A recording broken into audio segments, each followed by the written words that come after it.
हर हर महादेव, हर हर शंभू।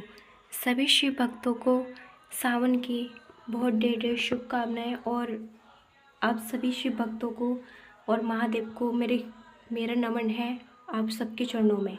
आप देख सकते हैं जो इस सावन अवसर में छोटे छोटे शिवलिंग बना रहे हैं, महादेव का अभिषेक करेंगे और देवकी नंदन ठाकुर जी ये पावन कार्य करा रहे हैं। वृंदावन में शिव पुराण कथा भी चल रही है उनकी, और महादेव जी का शिवलिंग बनाकर, महादेव जी का आकार बनाकर फिर देवकी नंदन ठाकुर जी उनका अभिषेक कर रहे हैं। साथ में उनके पुत्र भी हैं और परिवार है जो ब्रज में, जो देवकी नंदन ठाकुर जी से जुड़े हुए हैं, जो भक्त जो गुरुदेव मानते हैं, उन सब से ये कार्य करा रहे हैं, पुण्य का कार्य करा रहे हैं। और बहुत सौभाग्यशाली हैं क्योंकि शिव पुराण कथा चल रही है और सावन चल रहा है। हमारा ये परम सौभाग्य है क्योंकि मानव तन में हम ये सब कार्य कर सकते हैं, अपने प्रभु की सेवा कर सकते हैं, और योनि में हमें ये सेवा प्राप्त नहीं हो सकती।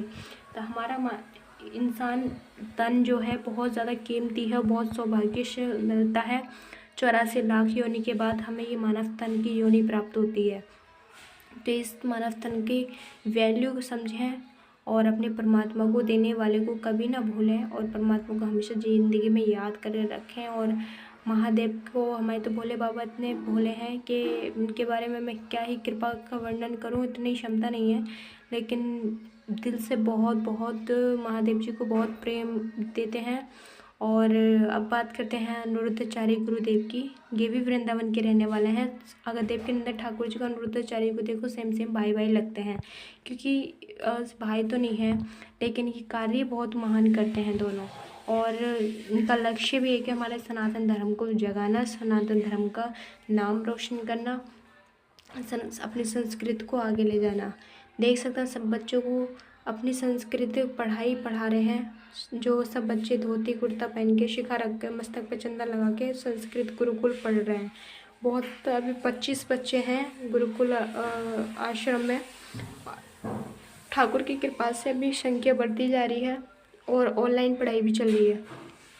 अब माताएं रहती हैं आश्रम में, जो 280 माताएं हैं, और बहुत बहुत प्रेम करती हैं माताएं गुरुदेव से। गुरुदेव भी बहुत प्रेम करते हैं, बहुत ध्यान रखते हैं। और अन्नपूर्णिमा रसोई भी बहुत अच्छी चल रही, ठाकुर की कृपा से एकदम मस्त चल रही है सभी की सेवा। और सदा ये सेवा ऐसी बरकरार रहे और ज़्यादा से ज़्यादा और ठाकुर की कृपा बने, ताकि और महान कार्य जो करना चाहते हैं गुरुदेव वो भी उसमें भी सफलता पाएँ। सभी का सहयोग होता है, सभी इसमें सेवा में जुड़ते हैं। जिसकी भावना दान पुण्य करने की होती है वो करके अपने जीवन को धन्य करते हैं, और साथ में भी सेवा कराते हैं। जिनकी क्षमता पैसों की नहीं है तो वो अपने शरीर से सेवा करते हैं। और अब बताते हैं हम आपको प्रेमानंद महाराज जी की। ये भी वृंदावन में रह रहे हैं। इनके बारे में तो आप जानती हो, सोशल मीडिया के माध्यम से इनके शॉर्ट बहुत वायरल होते हैं, क्योंकि हमारी करोड़ों ज़िंदगी की कीमत बातें बताते हैं। हमारी लाइफ में जो भी चल रही है, इतनी कीमती बातें हमें कोई नहीं बताता है, जो हमें कथा के माध्यम से मिल जाती हैं। और ऐसे गुरुवर महासंत बताते हैं हमें। राधा रानी के नाम में डूबते रहते हैं दिन रात गुरुदेव। ऐसे परम गुरु, परम संत मिलना सौभाग्य है। प्रेमानंद महाराज जी से बहुत प्रेम करते हैं सारे ब्रजवासी, क्योंकि राधा रानी के नाम को सिंहासन पर विराजमान करते हैं। राधा रानी का निरंतर जाप करते हैं, निरंतर कीर्तन करते हैं। कितना उनको सुंदर से सुंदर आभूषण पहनाते हैं, सुंदर से सुंदर वस्त्र बनाते हैं। उनका हर अपने से ज़्यादा बहुत ध्यान रखते हैं। बात करें बागेश्वर धाम सरकार की, तो जी हाँ, इनको तो आप देश में क्या अन्य विदेशों में सभी जानते हैं। कट्टर सनातनी हिंदू हैं ये। जी हाँ, जो इतनी क्षमता आज तक तुमने कहीं किन्हीं कथावाचकों में, पुरुष शास्त्री में नहीं देखी होगी, जितनी ये क्षमता रखते हैं। जिनके गुरु बलवान, उनका चेला पहलवान हनुमान जी हैं। वही हनुमान जी के चेले हैं।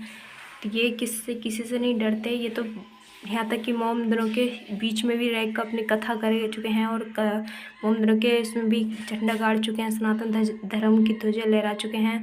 और जहाँ भी जाते हैं, देश हो चाहे अन्य विदेश हो, चाहे बड़े से बड़े शहर हो, दुबई हो, अमेरिका हो या लंदन हो, बड़े बड़े शहरों में जाते हैं, लेकिन किसी के लिए अपना कल्चर, अपना स्वभाव नहीं बदलते, अपने वस्त्र नहीं बदलते। हमसे जैसे रहते हैं वैसे ही जाते हैं। और बहुत सम्मान होता है, बहुत प्रेम भाव से रखते हैं गुरुदेव को। और बहुत ज़्यादा सपोर्ट करते हैं। और अब बात करते हैं प्रदीप मिश्रा जी की, जो शिव पुराण कथा के माध्यम से फेमस है, शिव पुराण कथा के माध्यम से जाने जाते हैं। शिव पुराण कथा में इतनी पावर है, इतनी कृपा है भोले बाबा की कि कथा पंडाल की इतनी सारी व्यवस्थाएं की जाती है फिर भी कम पड़ जाती है, क्योंकि महादेव के प्रकार सभी पे कृपा बरस रही है। दुखों को जो लेके आता है वो प्रदीप मिश्रा जी की वाणी से अपने दुखों का सोल्यूशन पा के जाता है और अपने जीवन में करता है, फॉलो करते हैं और अपने जीवन में दुखों से मुक्त होते हैं।